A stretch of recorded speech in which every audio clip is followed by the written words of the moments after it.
Hi friends, आप सभी का स्वागत है आज के एक और नए वीडियो में।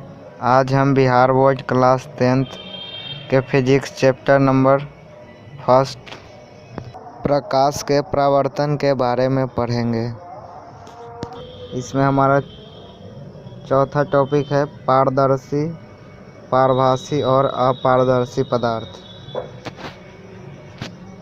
पारदर्शी पदार्थ वह पदार्थ होते हैं जिससे होकर प्रकाश आसानी से पार कर जाती है, उसे पारदर्शी पदार्थ कहते हैं। जैसे कांच, पानी, हवा और भी बहुत सारे इसके उदाहरण हो सकते हैं। यहाँ कांच के गिलास को देखते हैं तो यहाँ पर इसके आर पार भी दिखाई देता है, उसके दूसरे तरफ रखे हुए वस्तु भी हमें दिखाई देता है। उसी तरह से हवा को तो हम देख नहीं पाते हैं, लेकिन हवा होते हैं, इसलिए हम दूसरे तरफ रखे वस्तुओं को भी देखते हैं। उसी तरह से कांच के भी आर पार हम देख पाते हैं।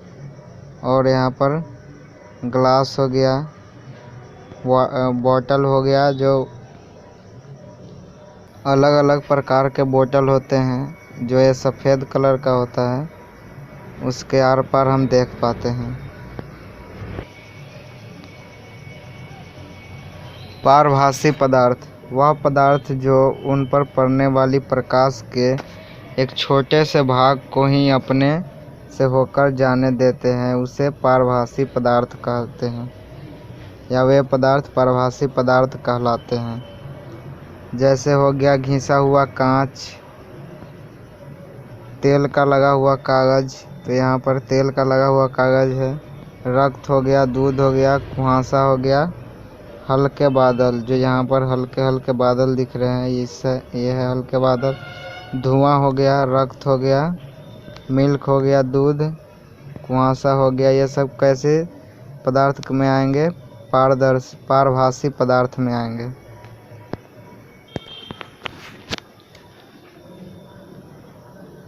अपारदर्शी पदार्थ वे पदार्थ जो प्रकाश को अपने से होकर नहीं जाने देते हैं, ऐसे पदार्थ अपारदर्शी पदार्थ कहलाते हैं। जैसे हो गया लकड़ी, लोहा, पत्थर, पुस्तक, पेंट, अलकतरा इत्यादि। यहाँ पर देख रहे होंगे लकड़ी, इसके आर पार हम नहीं देख पाते हैं। पत्थर हो गया, उसमें भी हम आर पार नहीं देख पाते हैं। कलर हो गया, यानी पेंट जो होता है। उसके बाद पुस्तकों के आर पार हम नहीं देख पाएंगे। उसी तरह से मेटल का कोई भी टुकड़ा हो सकता है, जो लोहा का हो सकता है या फिर किसी पदार्थ का, उसके आर पार हम नहीं देख पाते हैं, क्योंकि उससे प्रकाश दूसरे तरफ जा ही नहीं पाता है।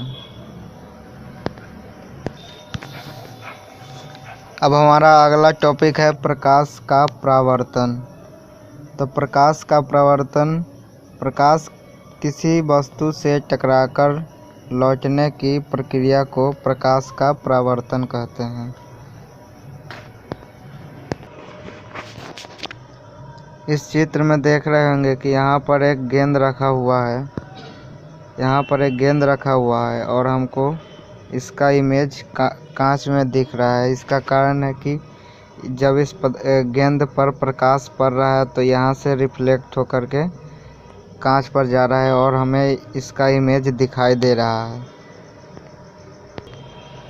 उसी तरह से आप जब अपना फेस देखते हैं दर्पण में, तो आपका फेस दिखाई देने का इसलिए दिखाई दे पाता है क्योंकि प्रकाश हमारे फेस पर, हमारे चेहरे पर पड़ता है और रिफ्लेक्ट होकर दर्पण में दिखाई देता है।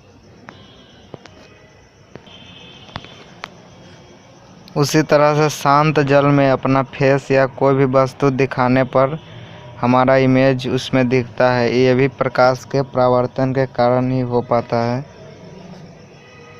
हम प्रकाश के किरणों को इस कारण नहीं देख पाते हैं क्योंकि वो बहुत सारे किरणों के समूह होते हैं। अगर एक किरण को देखा जाए यहाँ पर किसी भी प्रकाश के, तो वो वस्तु से इस तरह से आती है वस्तु पर और टकरा कर इस तरह परावर्तित हो जाती है। तो जो आने वाली किरण होती है उसे आपतित किरण कहते हैं, और जो परावर्तन के बाद लौट जाती है उसे परावर्तित किरण कहते हैं। और जिस बिंदु पर प्रकाश की किरण आती है, वहाँ पर जिस बिंदु पर प्रकाश की किरण टकराती है उसे आपतन बिंदु कहा जाता है, और आपतन बिंदु पर खींचा गया लंब को अभिलंब कहा जाता है। और आपतित किरण और अभिलंब के बीच जो कोण बनता है उसे आपतन कोण कहते हैं, और परावर्तित किरण और अभिलंब के बीच जो कोण बनता है उसे परावर्तन कोण कहते हैं। और जब भी परावर्तन होता है तो आपतन कोण को आई से दिखाते हैं, जिसको इंग्लिश में इंसिडेंट रे बोलते हैं। उसी तरह से परावर्तन कोण को आर से दिखाते हैं, कोण आर, इस तरह से उसे रिफ्लेक्टेड रे बोलते हैं इंग्लिश में। तो जब भी प्रकाश का परावर्तन होगा वहाँ पर कोण आई बराबर होगा कोण आर के। यानी कि इसका कहने का मतलब जितना कोण आई होगा उतना ही कोण आर का होगा मान। और यह 30 डिग्री होगा तो ये भी 30 डिग्री होगा इस कोण का मान, रिफ्लेक्टेड यानी परावर्तन कोण का मान। आज के लिए बस इतना ही। Thanks for watching.